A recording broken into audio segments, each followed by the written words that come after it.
مثال بیان فرماتا ہے، سو جھاگ تو سوکھ کر زائل ہو جاتا ہے، اور پانی جو لوگوں کو فائدہ پہنچاتا ہے وہ زمین میں ٹھہرا رہتا ہے۔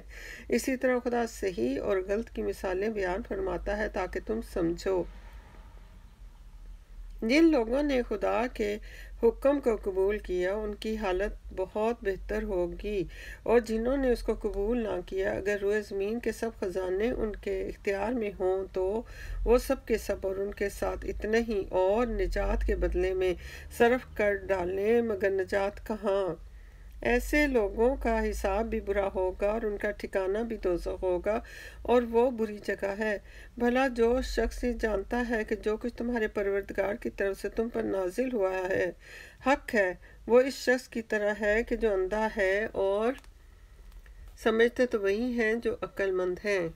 جو خدا کے عہد کو پورا کرتے ہیں اور اقرار کو نہیں توڑتے، اور جن رشتہ ہائے قرابت کے جوڑے رکھنے کا خدا نے حکم دیا ہے ان کو جوڑے رکھتے، اور اپنے پروردگار سے ڈرتے رہتے اور برے حساب سے خوف رکھتے ہیں، اور جو پروردگار کی خوشنودی حاصل کرنے کے لیے مصائب پر صبر کرتے ہیں اور نماز پڑھتے ہیں، اور جو مال ہم نے ان کو دیا ہے اس میں سے پوشیدہ اور ظاہر خرچ کرتے ہیں اور نیکی سے برائی دور کرتے ہیں، یہی لوگ ہیں کہ جن کے لیے عاقبت کا گھر ہے،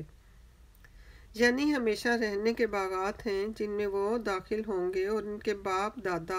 اور بیویوں اور اولاد میں سے جو نیکوکار ہوں گے وہ بھی بہشت میں جائیں گے، اور فرشتے بہشت کے ہر ایک دروازے سے ان کے پاس آئیں گے اور کہیں گے کہ تم پر رحمت ہو، یہ تمہاری ثابت قدمی کا بدلہ ہے اور عاقبت کا گھر خوب گھر ہے۔ اور جو لوگ خدا سے عہد واسق کر کے اس کو توڑ ڈالتے ہیں، اور جن رشتہ ہائے قرابت کے جوڑے رکھنے کا خدا نے حکم دیا ہے ان کو قطع کر دیتے ہیں اور ملک میں فساد کرتے ہیں، ایسوں پر لعنت ہے، اور ان کے لیے گھر بھی برا ہے۔ خدا جس کا چاہتا ہے رزق فراخ کر دیتا ہے اور جس کا چاہتا ہے تنگ کر دیتا ہے، اور کافر لوگ دنیا کی زندگی پر خوش ہو رہے ہیں، اور دنیا کی زندگی آخرت کے مقابلے میں بہت تھوڑا فائدہ ہے، اور کافر کہتے ہیں کہ اس پیغمبر صلی اللہ علیہ وآلہ وسلم پر اس کے پروردگار کی طرف سے کوئی نشانی کیوں نازل نہیں ہوئی؟ کہہ دو کہ خدا جسے چاہتا ہے گمراہ کرتا ہے، اور جو اس کی طرف رجوع ہوتا ہے اس کو اپنی طرف کا رستہ دکھاتا ہے، یعنی جو لوگ ایمان لاتے ہیں اور جن کے دل یاد خدا سے آرام پاتے ہیں ان کو، اور سن رکھو کہ خدا کی یاد سے دل آرام پاتے ہیں۔ جو لوگ ایمان لائے اور عمل نیک کیے ان کے لیے خوشحالی اور عمدہ ٹھکانہ ہے۔ جس طرح ہم اور پیغمبر علیہ السلام بھیجتے رہے ہیں، اسی طرح اے محمد صلی اللہ علیہ وآلہ وسلم ہم نے تم کو اس امت میں جس سے پہلے بہت سی امتیں گزر چکی ہیں بھیجا ہے، تاکہ تم ان کو وہ کتاب جو ہم نے تمہاری طرف بھیجی ہے پڑھ کر سنا دو، اور یہ لوگ رحمان کو نہیں مانتے، کہہ دو کہ وہی تو میرا پروردگار ہے، اس کے سوا کوئی معبود نہیں، میں اسی پر بھروسہ رکھتا ہوں اور اسی کی طرف رجوع کرتا ہوں۔ اور اگر کوئی قرآن ایسا ہوتا کہ اس کی تاثیر سے پہاڑ چل پڑتے یا زمین پھٹ جاتی یا مردوں سے کلام کر سکتے تو یہی قرآن ان اوصاف سے متصف ہوتا، مگر بات یہ ہے کہ سب باتیں خدا کے اختیار میں ہیں۔ تو کیا مومنوں کو اس سے اطمینان نہیں ہوا کہ اگر خدا چاہتا تو سب لوگوں کو ہدایت کے رستے پر چلا دیتا، اور کافروں پر ہمیشہ ان کے اعمال کے بدلے بلا آتی رہے گی یا ان کے مکانات کے قریب نازل ہوتی رہے گی، یہاں تک کہ خدا کا وعدہ آ پہنچے، بے شک خدا وعدہ خلاف نہیں کرتا۔ تم سے پہلے بھی رسولوں کے ساتھ تمسخر ہوتے رہے ہیں، تو ہم نے کافروں کو مہلت دی، پھر پکڑ لیا، سو دیکھ لو کہ ہمارا عذاب کیسا تھا۔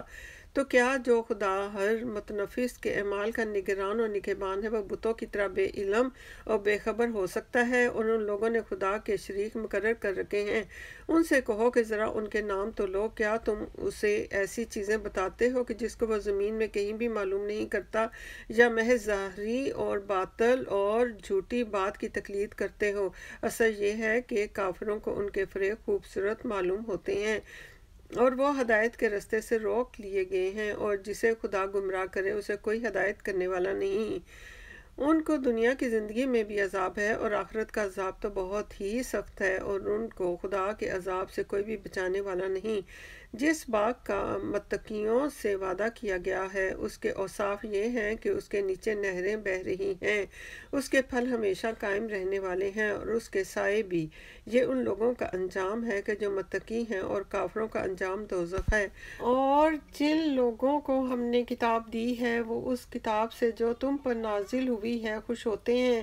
اور بعض فرقے اس کی بعض باتیں نہیں بھی مانتے۔ کہہ دو کہ مجھ کو یہی حکم ہوا ہے کہ خدا ہی کی عبادت کروں اور اس کے ساتھ کسی کو شریک نہ بناؤں۔ میں اسی کی طرف بلاتا ہوں اور اسی کی طرف مجھے لوٹنا ہے۔ اور اسی طرح ہم نے اس قرآن کو عربی زبان کا فرمان نازل کیا ہے، اور اگر تم علم و دانش آنے کے بعد ان لوگوں کی خواہشوں کے پیچھے چلو گے تو خدا کے سامنے کوئی نہ تمہارا مددگار ہوگا اور نہ کوئی بچانے والا ہوگا۔ اور اے محمد صلی اللہ علیہ وسلم، ہم نے تم سے پہلے بھی پیغمبر بھیجے تھے اور ان کو بیویاں اور اولاد بھی دی تھی، اور کسی پیغمبر کے اختیار کی بات نہ تھی کہ خدا کے حکم کے بغیر کوئی نشانی لائے۔ ہر حکم قضائے کتاب میں مرقوم ہے، اور خدا جس کو چاہتا ہے مٹا دیتا ہے اور جس کو چاہتا ہے قائم رکھتا ہے، اور اسی کے پاس اصل کتاب ہے۔ اور اگر ہم کوئی عذاب جس کا ان لوگوں سے وعدہ کرتے ہیں تمہیں دکھائیں، یعنی تمہارے روبرو ان پر نازل کریں، یا تمہاری مدت حیات پوری کر دیں، یعنی کہ تمہارے انتقال کے بعد عذاب بھیجیں، تو تمہارا کام ہمارے احکام کا پہنچا دینا ہے اور ہمارا کام حساب لینا ہے۔ کیا انہوں نے نہیں دیکھا کہ ہم زمین کو اس کے کناروں سے گھٹاتے چلے آتے ہیں، اور خدا جیسا چاہتا ہے حکم کرتا ہے، کوئی اس کے حکم کا رد کرنے والا نہیں، وہ جلد حساب لینے والا ہے۔ جو لوگ ان سے پہلے تھے وہ بھی بہتری چالیں چلتے رہے ہیں، سو چال تو سب اللہ ہی کی ہے۔ ہر متنفس جو کچھ کر رہا ہے وہ اسے جانتا ہے، اور کافی جلد معلوم کریں گے کہ عاقبت کا گھر یعنی کہ انجام محمود کس کے لیے ہے۔ اور کافر لوگ کہتے ہیں کہ تم خدا کے رسول نہیں ہو۔ کہہ دو کہ میرے اور تمہارے درمیان خدا اور وہ شخص جس کے پاس کتاب آسمانی کا علم ہے گواہ کافی ہیں۔ اللہ اکبر۔ ربنا آتنا فی الدنیا حسنۃ وفی الآخرۃ حسنۃ وقنا عذاب النار۔